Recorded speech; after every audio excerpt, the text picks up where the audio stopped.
नमस्कार दोस्तों, मैं कुमार आकाश आपका पुनः स्वागत करता हूं अपने YouTube चैनल पे। दोस्तों, आज की वीडियो में हम पढ़ेंगे संवैधानिक विकास से संबंधित कुछ महत्वपूर्ण प्रश्नों को। दोस्तों, मुझे पूरा उम्मीद है कि ये वीडियो आपको अच्छी लगेगी। यह वीडियो आपको अच्छी लगती है तो आप चैनल को आज ही सब्सक्राइब कीजिए, लाइक कीजिए और शेयर कीजिए। दोस्तों, चलते हैं आज के पहले प्रश्न पर।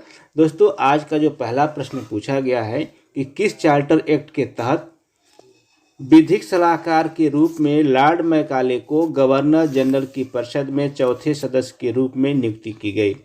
दोस्तों, आप इस प्रश्न में देखेंगे कि आपको एक ही प्रश्न में 2-3 प्रश्न दिखाई दे रहे हैं। जैसे कि लॉर्ड मैकाले की नियुक्ति किस सदस्य के रूप में की गई? दोस्तों, चौथे सदस्य के रूप में की गई। दूसरी बात कि विधिक सलाहकार के रूप में किसकी नियुक्ति की गई थी? तो लॉर्ड मैकाले की।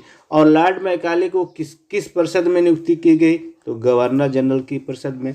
तो दोस्तों, इस प्रश्न के लिए आपके पास 4 विकल्प दिए गए हैं। पहला है चार्टर एक्ट 1833, दूसरा है चार्टर एक्ट 1813, तीसरा है 1793 का चार्टर एक्ट और चौथा है पिट्स इंडिया एक्ट 1784, जिसमें आपको बताना है कि कौन सा विकल्प सही होगा। दोस्तों, आपको बता दें कि जब भारत में पहली बार विधि आयोग का गठन किया गया तो वह कब किया गया? दोस्तों, 1834 ईस्वी में भारत में प्रथम विधि आयोग की स्थापना की गई। और किसकी अध्यक्षता में? तो लॉर्ड मैकाले की अध्यक्षता में। दोस्तों, जब स्वाभाविक सी बात है, जब 1834 में विधि आयोग की स्थापना होगी तो इसके पहले जो एक्ट आया होगा उसी के अकॉर्डिंग की जाएगी। तो यानी जो हमारा सही आंसर होगा दोस्तों, वो होगा चार्टर एक्ट 1833। यानी चार्टर एक्ट 1833 के तहत विधिक सलाहकार के रूप में लॉर्ड मैकाले को गवर्नर जनरल की परिषद में चौथे सदस्य के रूप में नियुक्ति की गई थी।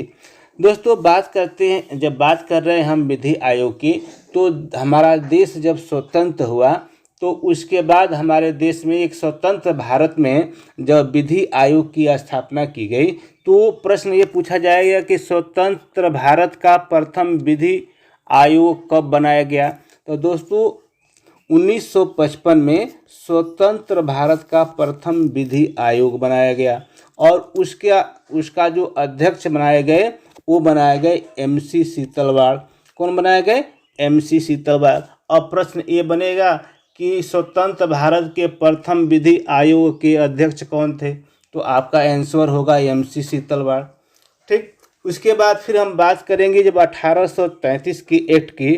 तो दोस्तों, 1834 का एक्ट है, इसी एक्ट के तहत जो बंगाल का गवर्नर जनरल हुआ करता था, कहाँ का? बंगाल का गवर्नर जनरल, तो इसका नाम चेंज करके भारत का गवर्नर जनरल कर दिया गया। किस एक्ट के तहत? तो दोस्तों, 1833 के एक्ट के तहत। और भारत का जो प्रथम गवर्नर जनरल बना उसका नाम था लॉर्ड विलियम बेंटिक। इसी को भारत का प्रथम गवर्नर जनरल बनाया गया। किस एक्ट के तहत? 1833 के एक्ट के तहत। और 1833 की जब बात हो रही है तो दोस्तों, इसी एक्ट के तहत यानी 1833 के एक्ट के तहत ही जो गवर्नर जनरल था, गवर्नर जनरल और उसकी परिषद को पूरे भारत के लिए कानून बनाने का अधिकार दे दिया गया। यानी संपूर्ण जो भारत था, जो ब्रिटिश भारत था, उसके लिए कानून बनाने का अधिकार गवर्नर जनरल की परिषद को दे दिया गया। और यह जो कानून बनाता था यह बोर्ड ऑफ कंट्रोल की सहमति से बनाता था। किसकी सहमति से? यह बोर्ड ऑफ कंट्रोल की सहमति से बनाता था। दूसरी बात, 1833 के एक्ट में ही यह प्रश्न पूछा जाता है 1833 के एक्ट से संबंधित कि दोस्तों, ये प्रश्न जब आपसे यह पूछा जाए कि 1833 का जो एक्ट है इस पर किसका प्रभाव दिखाई देता है, किस विद्वानों का प्रभाव दिखाई देता है? तो दोस्तों, 1833 के एक्ट पे आपका लॉर्ड मैकाले कौन? लॉर्ड मैकाले, जेरेमी बेंथम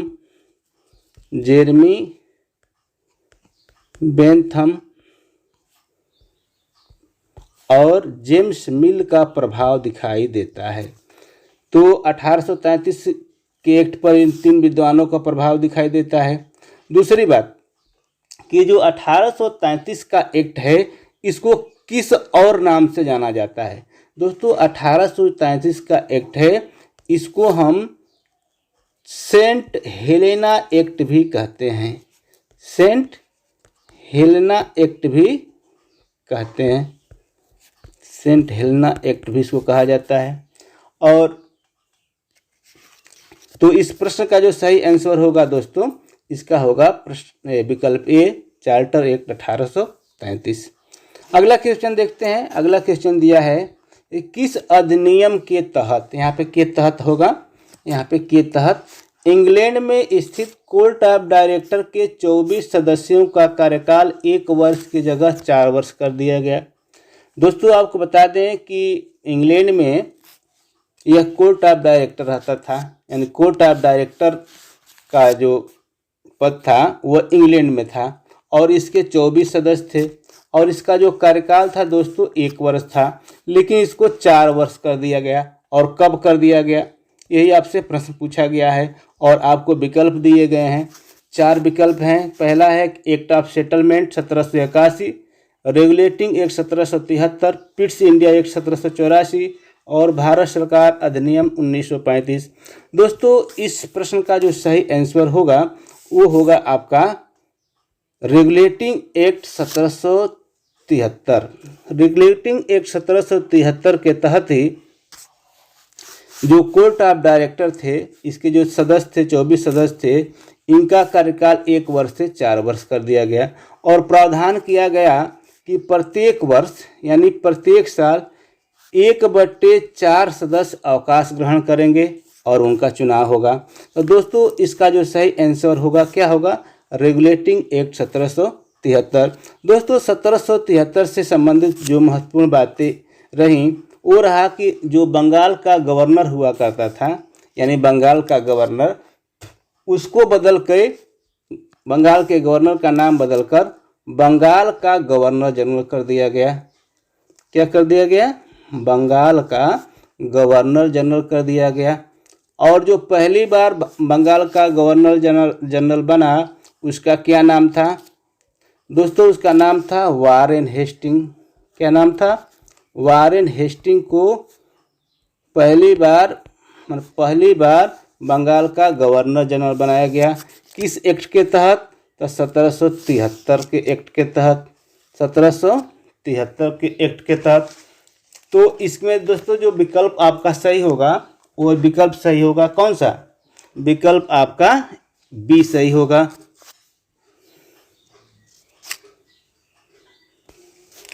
दोस्तों इसी एक्ट के तहत यानी 1773 के एक्ट के तहत ही 1774 में कलकत्ता में एक सुप्रीम कोर्ट की स्थापना की गई। और ये जो सुप्रीम कोर्ट था दोस्तों इसका जो अधिकार क्षेत्र था वो मात्र कलकत्ता शहर था। कहाँ था? कलकत्ता शहर था। और इसमें एक मुख्य न्यायाधीश और 3 अन्य सदस्य बनाए गए। जैसा कि आप जानते हैं कि इसका जो मुख्य न्यायाधीश था उसका नाम इलीजा एम्पे था। क्या था? इलीजा एम्पे। और जो अन्य जो सदस्य थे इसके हाइड, चैम्बर्स और लिजेस्टर थे। हाइड, चैम्बर्स और लिजेस्टर इसके 3 अन्य सदस्य थे। और इसका जो सही आंसर हो गया दोस्तों आपका हो गया विकल्प बी, रेगुलेटिंग एक्ट 1773। अगला क्वेश्चन देखते हैं कि किस एक्ट के तहत कंपनी के व्यापारिक एकाधिकार को समाप्त कर दिया गया? दोस्तों किस एक्ट के तहत कंपनी का जो व्यापारिक एकाधिकार था उसको समाप्त कर दिया गया?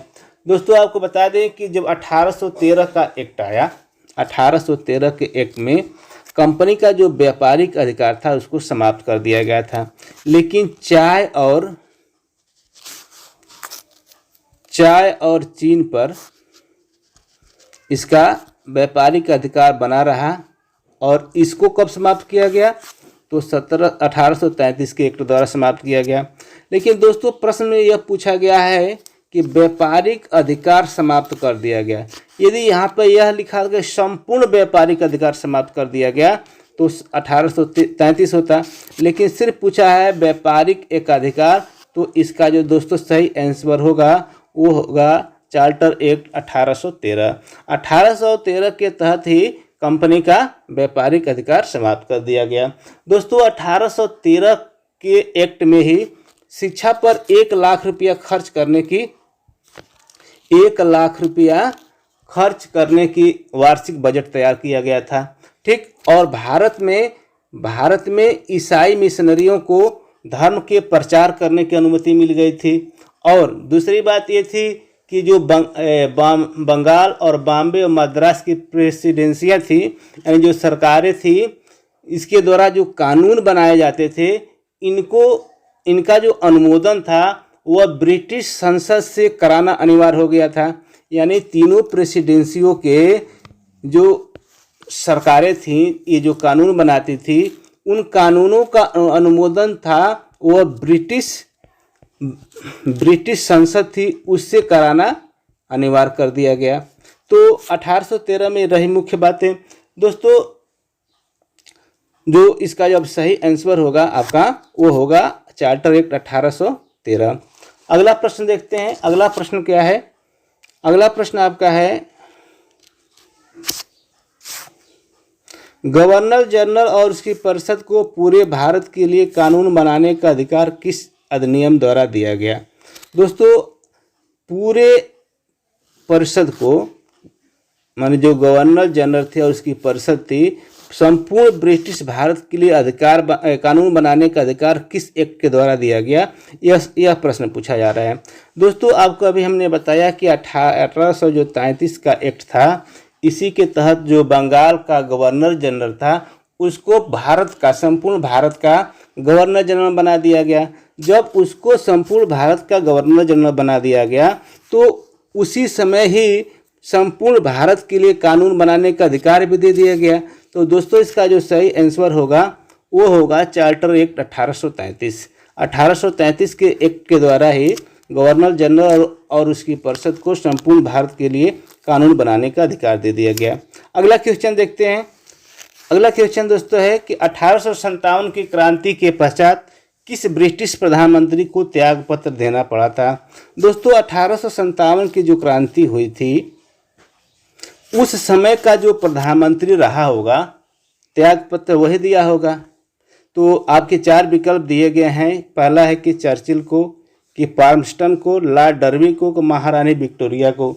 दोस्तों उस समय का जो प्रधानमंत्री था, प्रश्न ये भी आपसे पूछा जाता है कि 1857 की क्रांति के समय ब्रिटिश प्रधानमंत्री कौन था? तो उस समय जो ब्रिटिश प्रधानमंत्री था दोस्तों वो था पाल्मस्टन, और पाल्मस्टन को ही इस्तीफा देना पड़ा था। इसलिए आपका जो सही आंसर होगा वो होगा विकल्प बी। और उस समय ब्रिटेन में महारानी विक्टोरिया का शासन था। ये भी प्रश्न पूछा जाएगा कि 1857 की जब क्रांति हुई थी तो उस समय ब्रिटेन की महारानी कौन थी? तो उस समय महारानी थी महारानी विक्टोरिया। दूसरी बात कि इस समय जो महारानी विक्टोरिया थी तो वह क्या कि जब 1857 की क्रांति हो गई तो एक्ट आया आपका 1858 का।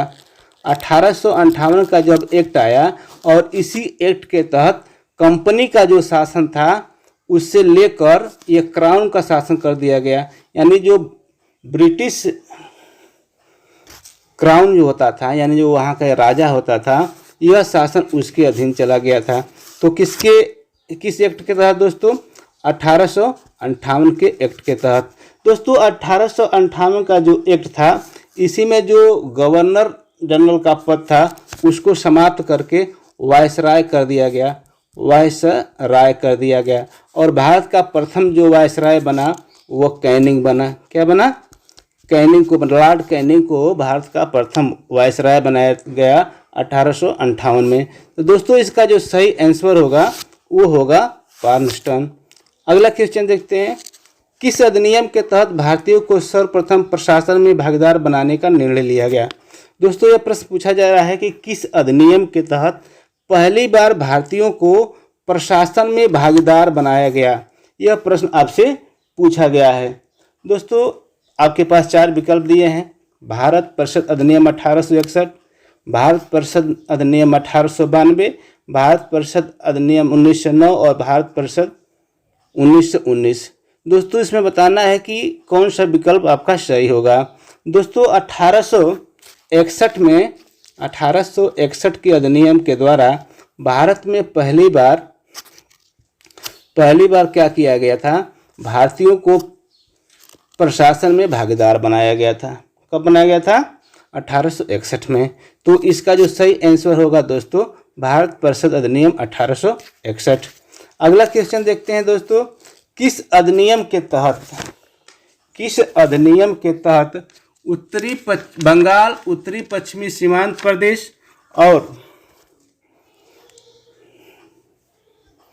प्रश्न यह है कि किस अधिनियम के तहत बंगाल, उत्तरी पश्चिमी सीमांत प्रदेश यानी NWF में विधान परिषदों की स्थापना हुई।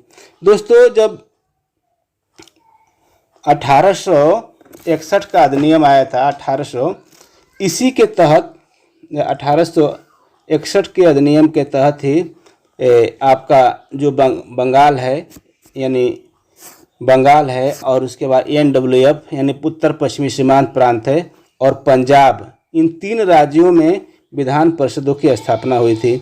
दोस्तों आपको बता दें जो बंगाल में विधान परिषद की स्थापना हुई थी, बंगाल में वो हुई थी आपकी 1862 में। ठीक, NWF में हुई थी आपकी, NWF में 1886 में हुई थी, जबकि पंजाब में हुई थी कब? पंजाब में हुई थी 1897 में।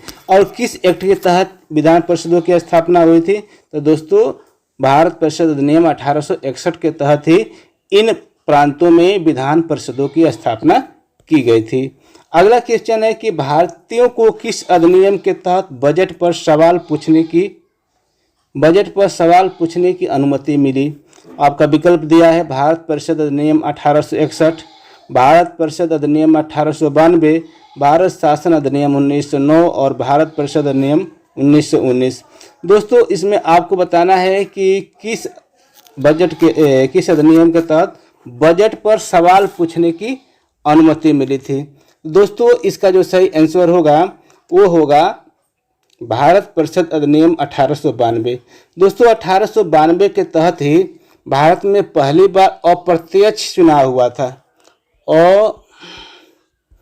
अप्रत्यक्ष रूप से निर्वाचन पद्धति का प्रारंभ हुआ था और भारतीयों को बजट पर बहस की अनुमति मिली थी और बहस में सिर्फ सवाल पूछने की अनुमति मिली थी। ठीक, और व्यवस्थापिका थी, इसमें भारतीय सांसदों की संख्या में वृद्धि कर दी गई थी। तो इसका जो सही आंसर होगा दोस्तों विकल्प बी होगा भारत परिषद अधिनियम 1892। अगला क्वेश्चन देखते हैं दोस्तों। अगला प्रश्न पूछा गया है किस भारत शासन अधिनियम 1909 किस समिति की रिपोर्ट पर प्रकाशित हुआ। दोस्तों 1909 का जो अधिनियम आया था इसको मार्ले मिंटो सुधार अधिनियम भी कहते हैं और ये प्रश्न पूछा गया है किस समिति की रिपोर्ट पर यह अधिनियम आया था। आपका जो विकल्प दिया हुआ है वो दिया मॉन्टेगू घोषणा पत्र द्वारा, अरुंडेल समिति, मेसोपोटामिया आयोग और सिडनी रिपोर्ट। इसमें आपको सही आंसर बताना है। दोस्तों इसका जो सही आंसर होगा वो होगा आपका अरुंडेल समिति। अरुंडेल समिति के रिपोर्ट पे ही 1909 में भारत शासन अधिनियम 1909 की रिपोर्ट पर ही बना था ये। तो इसका जो सही आंसर होगा दोस्तों वो होगा अरुंडेल समिति। अगला क्वेश्चन देखते हैं कि भारत परिषद और वायसराय की परिषद में किन 2 भारतीयों को पहली बार क्रमशः शामिल किया गया था। दोस्तों जो भारत परिषद थी और वायसराय की परिषद थी इसमें पहली बार किनको शामिल किया गया था।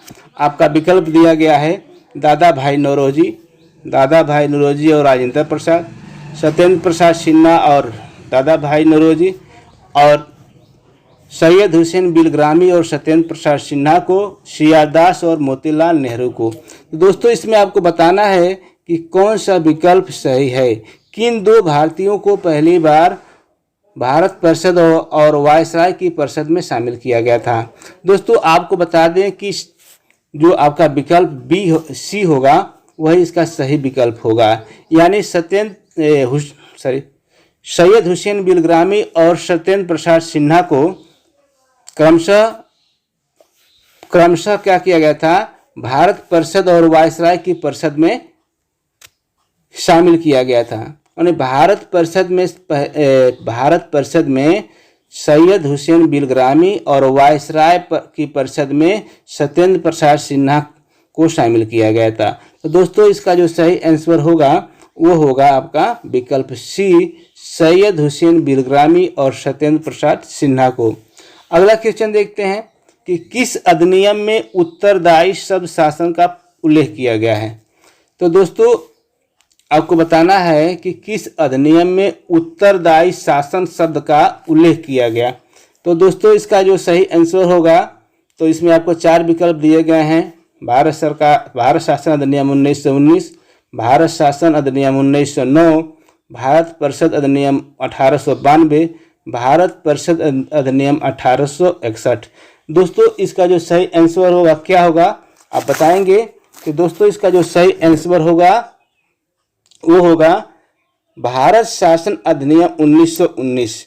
1919 के तहत ही जब भारत शासन अधिनियम 1919 आया था, इसी के तहत पहली बार उत्तरदायी शासन शब्द का प्रयोग किया गया था। तो इसमें जो हमारा विकल्प होगा वह विकल्प ए सही होगा। दोस्तों 1919 का जो अधिनियम है इसको मान चेम्सफोर्ड अधिनियम भी कहते हैं। अगला क्वेश्चन है किस अधिनियम के तहत भारत में प्रत्यक्ष चुनाव प्रणाली यानी डायरेक्ट इलेक्शन सिस्टम का प्रारंभ हुआ था। दोस्तों आपको अभी हमने बताया कि जो 1892 का अधिनियम था इसमें पहली बार अप्रत्यक्ष निर्वाचन का प्रावधान किया गया था, लेकिन यहाँ पे पूछा जा रहा है प्रत्यक्ष चुनाव प्रणाली का। तो दोस्तों 1919 में पहली बार प्रत्यक्ष चुनाव प्रणाली का आरंभ हुआ था। तो इसका जो सही आंसर होगा दोस्तों विकल्प ए होगा 1919 का। अगला क्वेश्चन है कि भारत शासन अधिनियम 1919 के तहत केंद्रीय विधान परिषद में राज्य परिषद और केंद्रीय विधानसभा में सदस्यों की संख्या निर्धारित की गई थी। दोस्तों जो केंद्रीय विधान परिषद हुआ करता था उसके 2 सदन हुआ करते थे, एक राज्य परिषद और एक केंद्रीय विधानसभा। तो इसमें पूछा जा रहा है कि इनकी संख्या क्रमशः कितना थी। तो विकल्प दिया है 489 और 245, 60 और 144, 289 और 550, 200 इनमें से कोई नहीं। तो दोस्तों इसका जो सही आंसर होगा वो होगा आपका 60 और 144। दोस्तों 60 सदस्य जो थे, 60 सदस्य राज्य परिषद में थे और केंद्रीय विधानसभा में 144 सदस्यों की नियुक्ति का प्रावधान किया गया था। दोस्तों आपको बता दें कि जो राज्य परिषद है आज की हमारे जो राज्यसभा है उसी की तरह थी और केंद्रीय विधानसभा जो थी वो लोकसभा की ही तरह थी। तो इसमें जो सही विकल्प होगा आपका विकल्प बी सही होगा। अगला क्वेश्चन देखते हैं कि भारत में लोक सेवा आयोग का गठन किस अधिनियम के तहत किया गया था। दोस्तों भारत में जो लोक सेवा आयोग है तो इसका गठन किस अधिनियम के तहत किया गया था। दोस्तों आपको बता दें कि जो ICS की परीक्षा होती थी वो पहले इंग्लैंड में होती थी यानी लंदन में होती थी और लंदन में भारतीयों की मांग थी कि यह परीक्षा भारत में भी हो। इसी को देखते हुए अधिनियम भारत शासन अधिनियम 1919 के तहत पहली बार इलाहाबाद में, कहाँ पे, इलाहाबाद में पहली बार 1922 में लोक सेवा आयोग की परीक्षा लंदन और इलाहाबाद में एक साथ चालू की गई थी। तो दोस्तों इसका जो सही आंसर होगा वो होगा भारत शासन अधिनियम 1919। दोस्तों आज की वीडियो में बस इतना ही। यह वीडियो आपको अच्छी लगी हो तो आप हमारे चैनल को आज ही सब्सक्राइब कीजिए, लाइक कीजिए, शेयर कीजिए। मिलते हैं अगले वीडियो में, तब तक के लिए धन्यवाद।